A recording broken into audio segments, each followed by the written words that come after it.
Since the public engagement on the Central Godalming Regeneration Project closed, our officers have been working very hard to compile the raw data that was collected.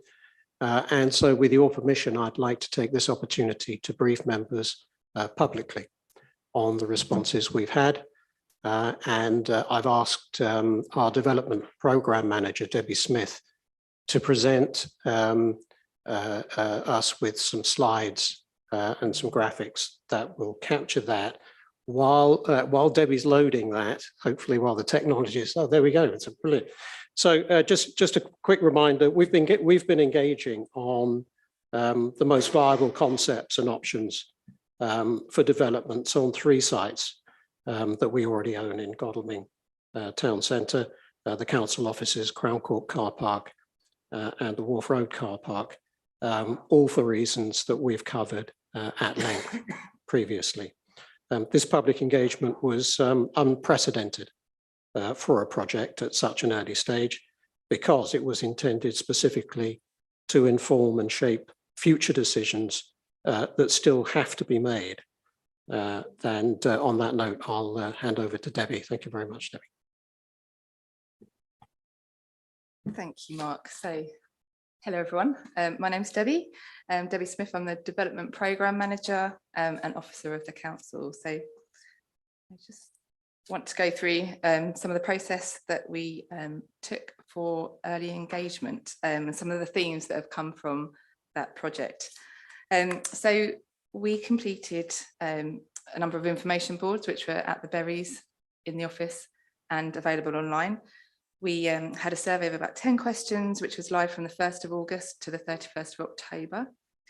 We were pleased with the level of feedback that we received, although we do note that they represent a small number of those who do live in Godalming, and therefore we're treating these results as an indicative response from across the town. The website also hosted a frequently asked questions page, a link to the online copy of the survey, and an email address for people to email us directly. The webpage has had so far 3,788 hits, and we anticipate there's 3,035 unique visitors. But only 949 of those people visited the FAQs page. And we've also received around 200 email responses and website comments. We held an engagement event for staff in the council chamber on Tuesday, the 9th of August, with approximately 40 to 50 employees who came to that. 3 public engagement sessions were held at 69 High Street on a Friday, Tuesday and Saturday, with an estimate of around 300 to 500 visitors across the 3 days. We also had some meetings with local organisations, including the local infant schools, the nurseries, the Denningberg Centre and the Chambers of Commerce. We also had a public webinar, which was held on the 19th of October, that had 72 people online at the time, and has had a further 197 views on the YouTube channel, and is still available online to be viewed.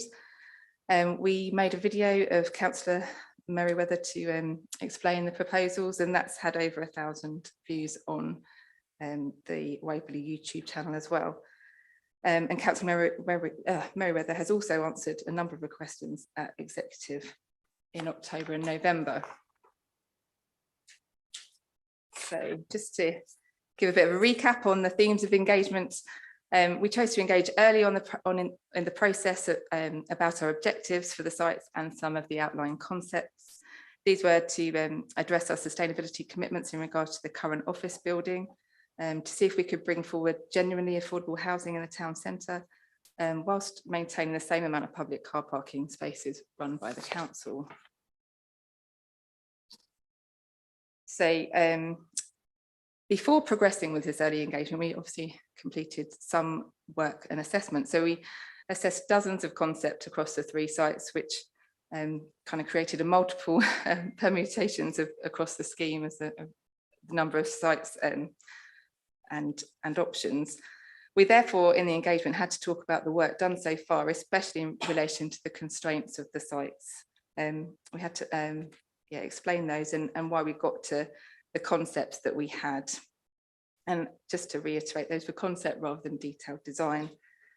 The most viable options that we engaged on are those that have survived a preliminary assessment and as described here, some housing on Crown Court car park and the Wharf Road car park, and a mixed use site with maximised car parking at the Berries office site.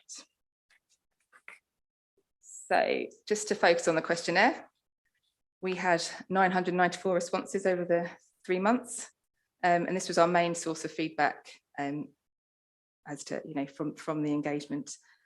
We had some online responses as well as submission of paper copies that was available for people to do.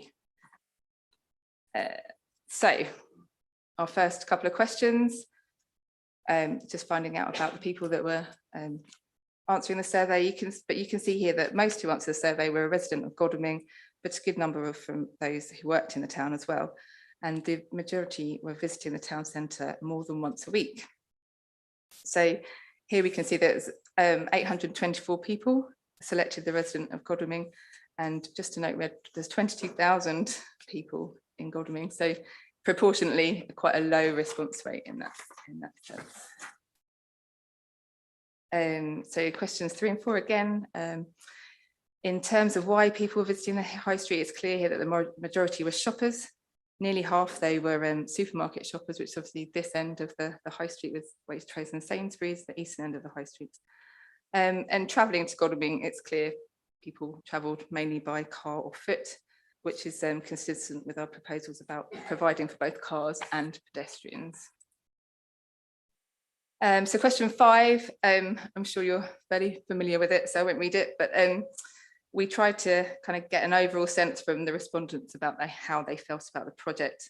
And although the majority of the respondents did say they were opposed, as we read and analysed the free text responses, it's fair to say the opposition was largely driven by negativity towards the Crown Court car park concepts and not the others. So we then talked about housing. This question around affordable housing, it's difficult really to draw any specific conclusions on this. As fairly even spread of responses. And question 7, again, a bit more of an overall picture for the concepts, but relating specifically to the development of housing to support the financial viability of the project. And a large percentage answered that they were not supportive. However, as just noted on question 5, when drilling down into the comments and in conversations with many people, it was apparent that this negativity is focused mainly on the Crown Court car park concepts.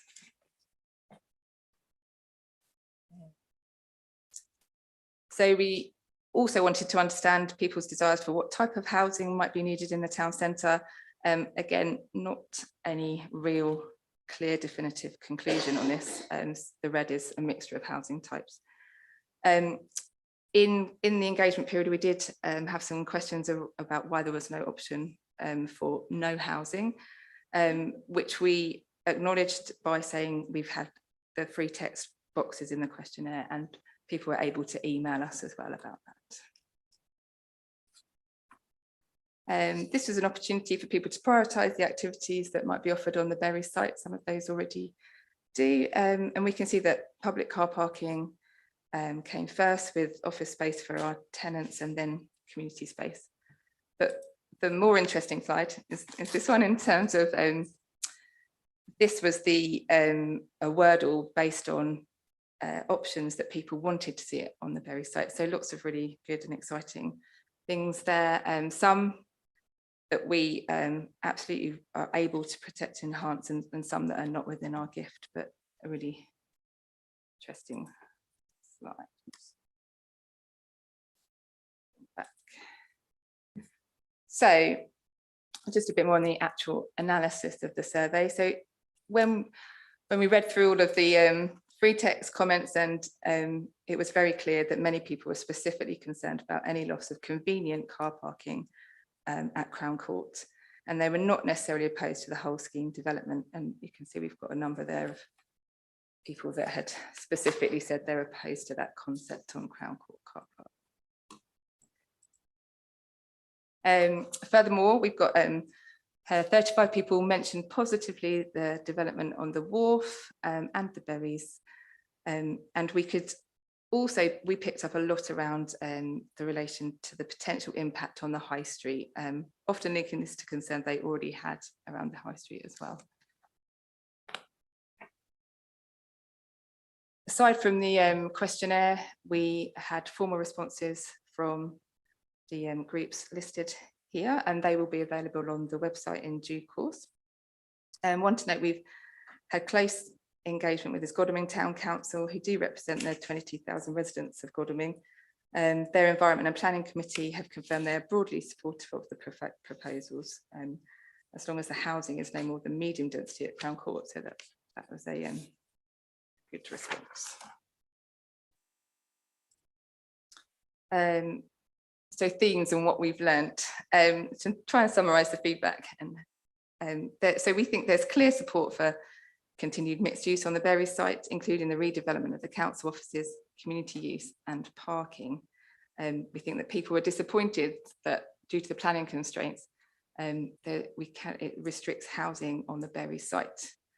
And we also have learned that changes to Crown Court car park relate to convenience and visual amenity, even if there was given no loss of public spaces across the scheme. Furthermore, we've learned that replacement car parking at the Berries will need to be sensitively designed, and other car parking options need to be better promoted across the town. And obviously there's some concern around timetabling of any work to ensure car parking remains available if and when construction happens on other sites. There was also some themes around what we can't do as in this project and as Waverley Borough Council. So I just wanted to highlight a few of those.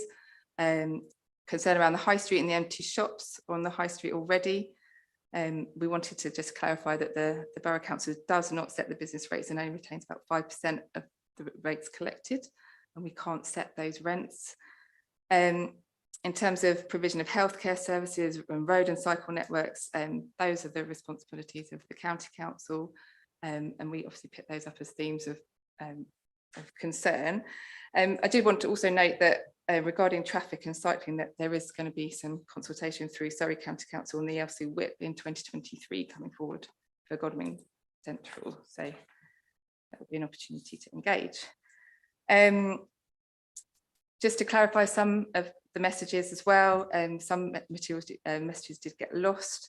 One of the things, or a few of the things I want to just reiterate was that we do not plan to sell any of the sites to a private developer for development. There won't be any development on the Berries Field, that green space. Any development on Crown Court car park will be sensitive to the area around it, and it's unlikely to be a high density offer. Any increased parking at the Berry site would also be sympathetically designed. So, just a couple more, just around next steps. So we will be assessing the issues raised from the engagement and feeding that back into the next stage design process. We will be hoping to appoint a design team in the new year so that they can take this project forward.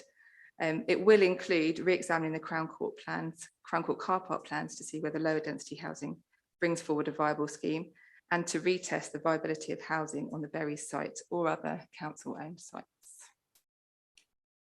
And just lastly, in terms of future steps, we will be having to come through for a planning application, and we will be doing more engagement and consultation at that point. So thank you very much. Thank you, Debbie. I apologise for the time that's taken, but this is a very important matter, and it's feedback that we take very, very seriously. And we've taken this first opportunity to share it with everybody publicly. Not only will that presentation be recorded in this evening's minutes, with the video available online on our YouTube feed, but the data will also be posted on the project section of our website too.